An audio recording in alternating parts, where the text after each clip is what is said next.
আজ করছি বেগুনের তরকারি। এই কড়াই দিয়ে দিলাম সর্ষের তেল। তেলটা ভালো করে গরম হবে।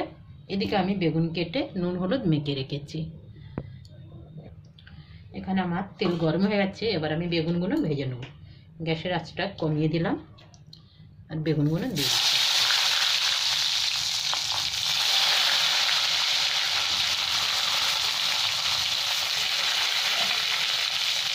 খুব বেশি ভাজবো না, হালকা ভেজে উঠিয়ে নেব।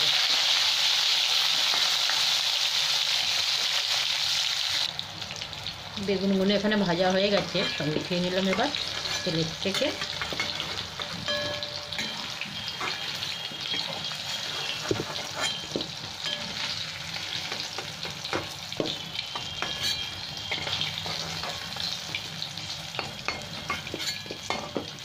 এবার এই তেলের মধ্যে আমি দুটো তেজপাতা ছেড়ে দিয়ে দিলাম।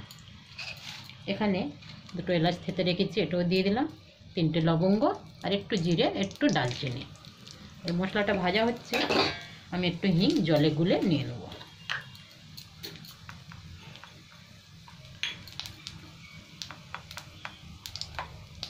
একটু হিং নিয়েছি আমি, এবার একটু জল দিয়ে গুলে নেব। এটা মশলাটা আমার ভাজা হয়ে গেছে, গ্যাসের আঁচটা কম করে দিলাম।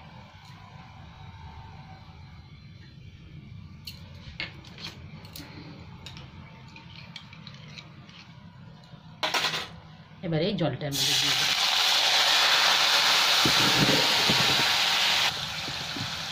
এবার এখানে আমি 1 চামচ আদা বাটা দিয়ে দিলাম। এবার সাথে দেবো একটু কাশ্মীরি লঙ্কার গুঁড়ো আর একটু লাল লঙ্কার গুঁড়ো। এটি দিয়ে দিলাম 1 চামচ।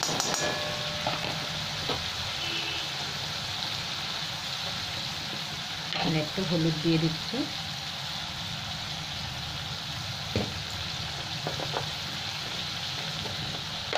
এবার দেবো আমি লাল লঙ্কার গুঁড়ো।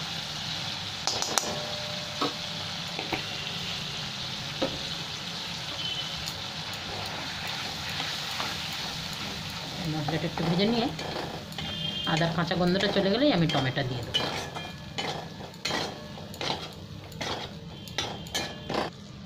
এখানে ছোট ছোট করে কেটে রেখেছি 2টো টমেটো কুচি, এটা দিয়ে দিলাম। এবার এই টমেটোর মধ্যে একটু নুনও দিয়ে দেবো, তাহলে টমেটো তাড়াতাড়ি গলে যাবে।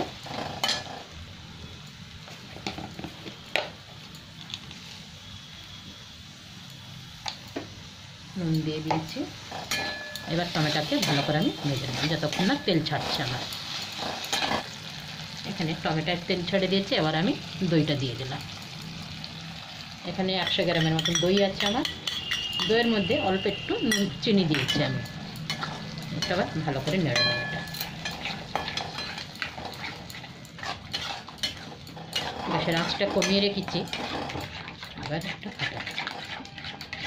এটা ভাজতে ভাজতে তেল ছেড়ে যাবে, তারপরে আমি বেগুন তুলে দেবো।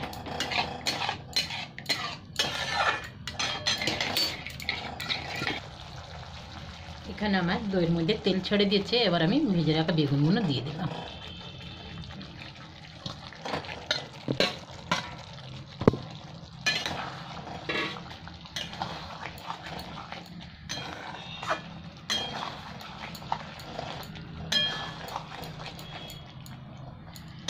বেশি নাড়াছাড়া করলে আবার বেগুন কেন ঘেঁটে যাবে, তখন ভালো লাগবে না। এখানে আমার সবই দেওয়া আছে, নুন চিনি, আর কিছু লাগবে না। লাস্টে একটু গরম মশলা দেবো, একটু ঘি দেবো।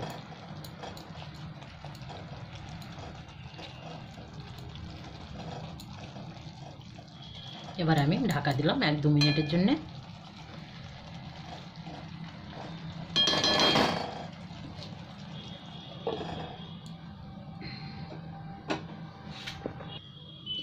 এবার ঢাকাটা খুলে দেখছি আমি একটু পুরো তেল ছেড়ে দিচ্ছে। এবার আমি গরম মশলাটা ছড়িয়ে দিলাম। এখানে আমার রান্না হয়ে গেছে। এবার গ্যাসটাও বন্ধ করলাম, আর নাড়াচাড়া করছি না। আপনাদের যদি বেগুনের কোরমার রেসিপি ভালো লাগে তাহলে অবশ্যই লাইক, সাবস্ক্রাইব, কমেন্ট, শেয়ার অবশ্যই করবেন। ধন্যবাদ।